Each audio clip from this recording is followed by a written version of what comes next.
at the Zimbabwe Alternative Mining Indaba, #Zami 2022. And once again, it's your girl, Marvelous Tineri Mbochibagidi. And today I'm joined by a beautiful lady on my left. And I can't call this gentleman handsome because I don't know who's watching, but with another gentleman on my right. And we are discussing green energy in Zimbabwe, or green energy options in Zimbabwe. And please introduce yourselves to our audience. I'll start with the lady on my left. Thank you. So my name is Mashudu, and I'm the Senior Programs Officer at Southern Africa Resource Watch. And to you, Mr. Thank you. My name is Darlington Muyambwa, and I'm the Program Manager for Southern Africa Resource Watch. Thank you very much, Darlington and Mashudu. I hope I pronounced your name right. Perfect. Thank you. Thank you. So I'll go on straight to Mashudu. You know the hashtags, going green, clean cities, clean Africa. But the people out there, the ordinary person, the ordinary African, barely understands what we mean when you're talking about renewable energy or going green. So what exactly are we saying, or are we talking about when we're talking about renewable energy or going green? Yeah, I think, at its fundamental level, when we're talking about going green, we are responding to the global crisis of climate change. Scientists have indicated to us that if we do not get to net zero, which is the rate at which the earth is heating, if we don't, we must prevent ourselves getting there, the earth will quite literally explode. And the reason that the earth is heating is because of the use of fossil fuels. And fossil fuels is industry. So it's the use of cars, it's the buildings, it's mining sector, it's your agriculture. Everything that you can think of when thinking about industrialization is what contributes to fossil fuels. So we need to change the conceptualization of fossil fuels to something that's more environmentally safe in order for us to prevent the doomsday sort of... The Armageddon. Exactly. So that means we need to change the way that we mine. We need to change the way that the cars that we drive, we need to change the phones that we use. We need to change the whole idea of industrialization. So for Africa, that's a huge, huge demand because we're not there. We're not there. We'll get there. We'll get there. We'll get there somewhere. And Darlington, Mashudu was explaining renewable energy and obviously why we have to opt for renewable energy and the steps that maybe we have to take, like she mentioned, the cars, changing the way we mine and everything. So with that being said, how will then the renewable energy benefit the environment, given the Zimbabwean and the African context? How would then using renewable energy or shifting to going green benefit the environment that we're living in right now? Yeah, so I'll take it very basic, okay, so that my grandmother, who I hope will watch this, understands. So we've seen seasons shifting. Now rainfall is starting late than it used to. Yes. In some areas, rainfall is much less than what we used to receive. Yes. The winters are getting colder in some instances. The summers are getting very hot as well. So these are things that we are seeing in our communities because of climate change. So climate change is not just up there where the scientists have conversations. It's down here where we are seeing all these impacts. So our efforts of going green will help our farmers to yield better. Yes. It will help us to live much better. Our climate becomes cooler in some instances, especially in the areas where people have seen hot temperatures. You'd know in Zimbabwe, for example, and other southern African countries, we recently received cyclone Idai, which caused devastating effects to our communities. True. So these things are reduced by our ability to go green. And more importantly, to the economy as well. Because it's not just we are saying let's deindustrialize, but we're also saying there are new opportunities for solar energy, for example. And there are massive opportunities to create more jobs around that sector. We are also saying, for example, for Africa, we have what they call critical minerals, which are needed for this green transition. Okay. So, for example, for cars, electric cars to be made, they need these minerals. They need cobalt. For batteries, for our solar systems, the lithium ore batteries, they need cobalt, they need coal. And countries like DRC like Zambia, have got these massive minerals. So it should benefit us. So I think as Africa, there are opportunities. So as investors, as mining companies come to us, we need to stamp our comparative advantage and competitive advantage and benefit from this revolution. Yes. Okay. I'm glad to have Mashudu, who is actually South African. So I'm getting a South African and a Zimbabwean view to things. I'm going to put her on the spot. Darlington mentioned the issue of like coal mining. He was mentioning mining, and then that Africa is rich. You mentioned DRC is rich in other like lithium and everything. So in your view, I know from Mpumalanga. Yes. Mpumalanga is like the Wange of South Africa. So there are also concerns with the ordinary African, the ordinary South African, the ordinary Zimbabwean. The concerns when it comes to going green and going green versus fossil fuels. So what do you think are the opportunities that lie? Are there opportunities more? Or is it also going to cause a sudden distraction and shift? Because those are coal miners. If we decide to say, okay, we're closing coal mining in South Africa and in Zimbabwe, that means miners in Mpumalanga and Wange probably now have to shift to other things, or maybe move to a city which extracts lithium and gold or diamonds. So where do we find the balance in going green and ensuring that the environment still benefits despite maybe stopping or reducing certain things?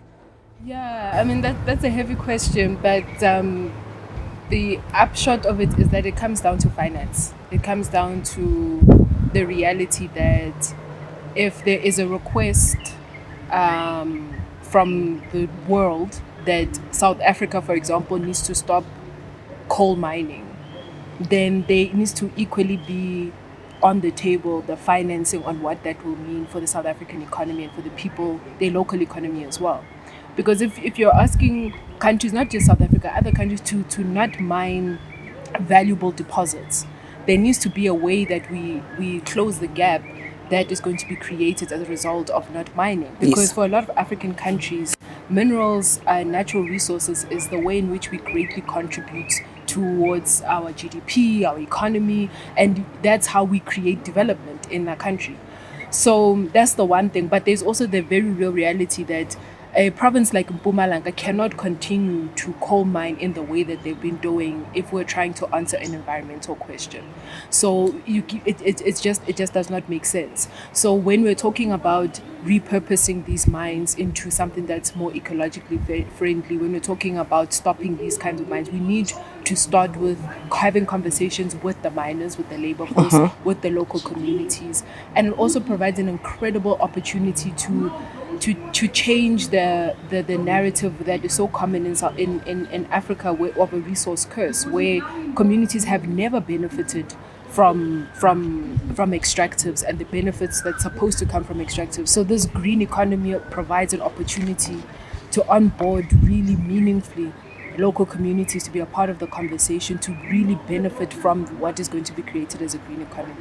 Okay, because I realized, I'm sure I missed some of the sessions here at the Mining Endeavor. I'm sure there's also concern, because there was one session with artisanal miners. So I'm sure those concerns within the Zimbabwean, the South African, and Africa at large about when we stop certain things, and then we're saying we want to go green, but then we also have the argument of the global South being the least contributor to carbon emissions, but then also now bearing the brand of going green and the just energy transition. Now I'm going to, since we had contextualized this to Mpumalanga, I'm going to come to you, Darlington, and say only 42% of Zimbabwe is estimated to have electricity. Right, I don't know how far true or how false that is, but that's the estimation. So we'll then bring in renewable energy. Will that then end energy poverty in Zimbabwe? And maybe you can also then contextualize it to Africa. Bringing renewable energy, will that contribute to ending energy poverty? Yeah, your question, I think, is an answer in itself, that one of the fundamental issues that we should discuss about in the just transition is energy equity. Okay. We need to have more of our homes, more of our industries, have energy in Zimbabwe and in Africa. And currently, that's why our desire or our demand for coal is still up there, because we still need to meet the energy demands of our country. Yeah. But having said that, I think there is need then for investments if you are to go green. It's not going to be a magic bullet that we stop coal and we go green and that's it. There are massive investments that are needed for us to go green. And these investments, I think, needs to be prioritized by our countries, but more so prioritized also by the bigger polluters of the world, because I think they have a responsibility, because they've industrialized to so far because of using this energy. So in a just system, Africa needs to also have support from those that have been able to pollute and industrialize. You know, we're talking of technological transfer. So where countries have a technology, it has to also come to those that have no technology in this just transition. And issues such as industrialization, for example, DRC and Zambia are considering having an industry to manufacture lithium ore batteries. So if this happens, imagine how massive this would be for Africa, for Southern Africa and for Africa. It means prices of lithium ore batteries will go down because we are mining in DRC and Zambia and then producing there. So the architecture of industrialization has to change, it has to shift, it has to also come to us so that we benefit from the minerals we have and that we take a shorter route to clean energy.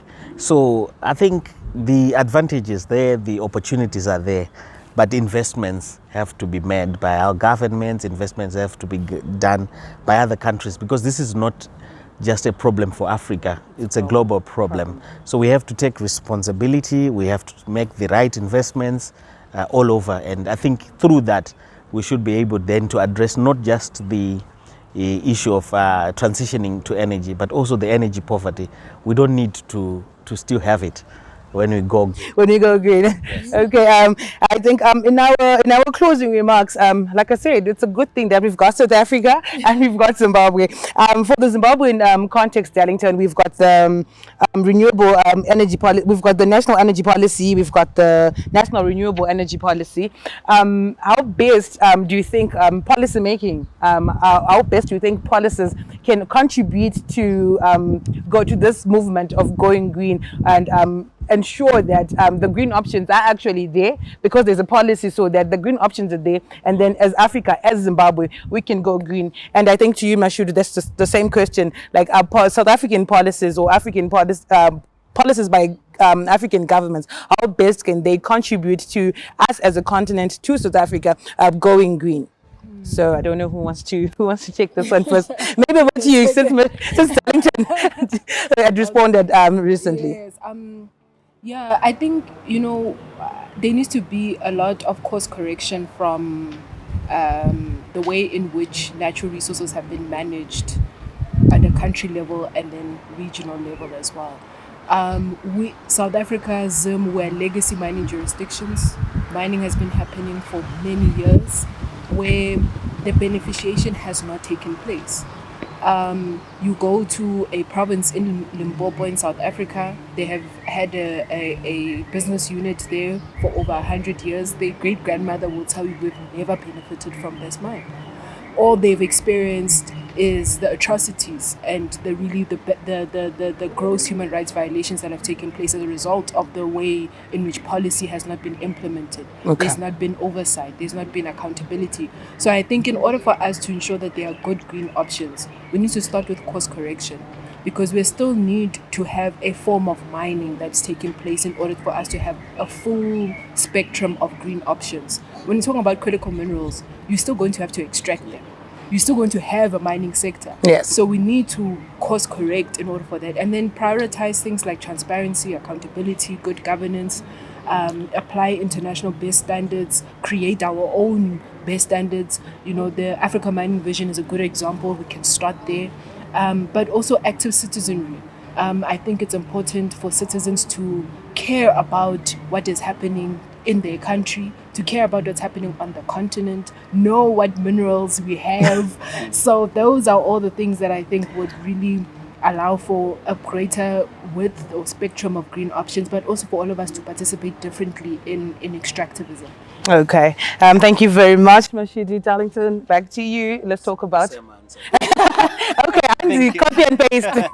Yeah, just maybe to add a footnote Okay. around, policies are papers. But this is an issue of people. How do we translate what's in the good policies to people?